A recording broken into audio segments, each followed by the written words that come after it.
بسم اللہ الرحمن الرحیم۔ السلام علیکم۔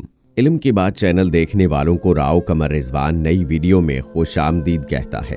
دوستو، حضرت امام ابو حنیفہ رحمہ اللہ علیہ کا واقعہ ہے کہ ان کے زمانے میں مہدی جو اموی خلیفہ تھا، اس کے دربار میں ایک دہریہ آیا جو خدا کی ذات سے انکار کرتا تھا۔ اس نے کہا، میں نہیں مانتا کہ خدا موجود ہے، یہ کائنات طبعی رفتار سے خود بنی ہے اور خود چل رہی ہے، لوگ مر رہے ہیں اور پیدا ہو رہے ہیں وغیرہ وغیرہ، یہ سب ایک طبعی کارخانہ ہے، کوئی بنانے والا نہیں ہے۔ یہ اس کا دعویٰ تھا اور اس نے چیلنج کیا کہ مسلمانوں میں جو سب سے بڑا عالم ہو اس کو میرے مقابلے میں لایا جائے تاکہ اس سے بحث کروں۔ اور لوگ غلطی میں مبتلا ہیں کہ اپنی طاقتوں کو خامخواہ ایک غیبی طاقت کے تابع کر دیا ہے جو سارے جہان کو چلا رہی ہے۔ تو اس زمانے میں سب سے بڑے عالم حضرت امام ابو حنیفہ رحمہ اللہ علیہ تھے۔ مہدی نے امام صاحب کے پاس آدمی بھیجا، رات کا وقت تھا، رات ہی کو خلیفہ کا دربار منعقد ہوتا تھا۔ آدمی بھیجا کہ وہ آ کر اس دہریے سے بحث کریں اور اسے سمجھائیں اور راہ راست پر لائیں۔ چنانچہ آدمی پہنچا۔ بغداد میں ایک بہت بڑا دریا ہے، اسے دجلہ کہتے ہیں۔ اس کے ایک جانب شاہی محلات تھے، ایک جانب شہر۔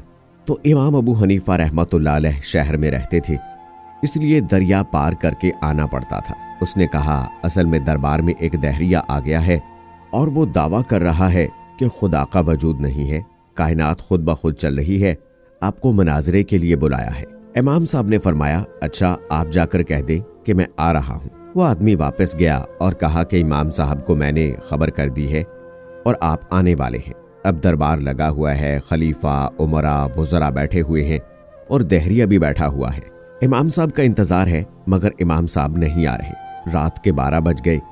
امام صاحب ندارد دہریے کی بن آئی۔ اس نے کہا، معلوم ہوتا ہے کہ امام صاحب ڈر گئے ہیں اور سمجھ گئے ہیں کہ کوئی بڑا فلسفی آیا ہے، میں اس سے نمٹ نہیں سکوں گا، اس واسطے گھر میں چھپ کر بیٹھ گئے اور آپ یقین رکھیں وہ نہیں آئیں گے، میرے مقابلے میں کوئی نہیں آ سکتا۔ اب خلیفہ بھی متعامل ہے، درباری بھی حیران ہے اور دہریہ بیٹھا ہوا شیخی دکھا رہا ہے۔ جب رات کا 1 بجا تو امام صاحب پہنچے، دربار میں حاضر ہوئے۔ خلیفہ وقت نے تعظیم کی جیسے علماء ربانی کی جاتی ہے۔ تمام دربار کھڑا ہو گیا۔ خلیفہ نے امام صاحب سے کہا کہ آپ اتنی دیر میں کیوں آئے؟ آدمی رات کے 8 بجے بھیجا گیا تھا، اب رات کا 1 بجا ہے، آخر اتنی تاخیر کی کیا وجہ پیش آئی؟ شاہی حکم تھا، اس کی تعمیل جلد ہونی چاہیے تھی، نہ یہ کہ اس میں اتنی دیر لگائی جائے۔ امام صاحب نے فرمایا کہ ایک عجیب و غریب حادثہ پیش آ گیا جس کی وجہ سے مجھے دیر لگی اور عمر بھر میں نے ایسا واقعہ کبھی نہیں دیکھا تھا۔ میں حیران ہوں کہ کیا قصہ پیش آیا۔ اس شد و مد سے بیان کیا کہ سارا دربار حیران ہو گیا کہ کیا حادثہ پیش آ گیا۔ فرمایا، بس عجیب و غریب ہی واقعہ تھا اور خود مجھے بھی ابھی تک سمجھ میں نہیں آیا کہ کیا قصہ تھا۔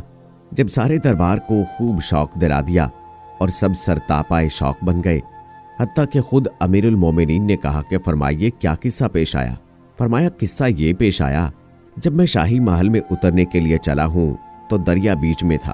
دریا کے کنارے پر جو پہنچا تو اندھیری رات تھی، نہ کوئی ملاح تھا نہ کشتی تھی، آنے کا کوئی راستہ نہ تھا۔ میں حیران تھا کہ دریا کو کس طرح پار کروں۔ اس شش و پنج میں کھڑا ہوا تھا کہ میں نے یہ حادثہ دیکھا کہ دریا کے اندر سے خود بخود لکڑی کے نہایت عمدہ بنے ہوئے تختے نکلنے شروع ہوئے اور ایک کے بعد ایک نکلتے چلے آ رہے ہیں۔ میں حیرت سے دیکھتا رہا کہ یا اللہ، دریا میں سے موتی نکل سکتا ہے، مچھلی نکل سکتی ہے، مگر یہ بنے بنائے تختے کہاں سے آئے؟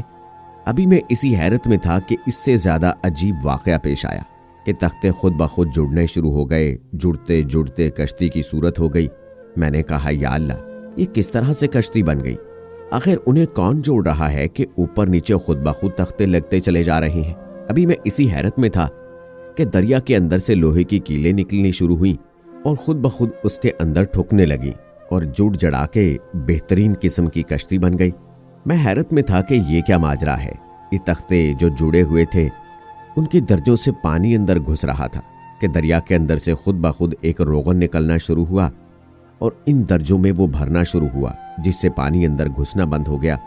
ابھی میں اسی حیرت میں تھا کہ وہ کشتی خود بخود میری طرف بڑھنی شروع ہوئی اور کنارے پر آ کر ایسے جھک گئی گویا مجھے سوار کرانا چاہتی ہے۔ میں بھی بیٹھ گیا، وہ خود بخود چلی اور مجھے لے کر روانہ ہو گئی۔ دریا کی دھار پر پہنچی، پانی ادھر کو جا رہا تھا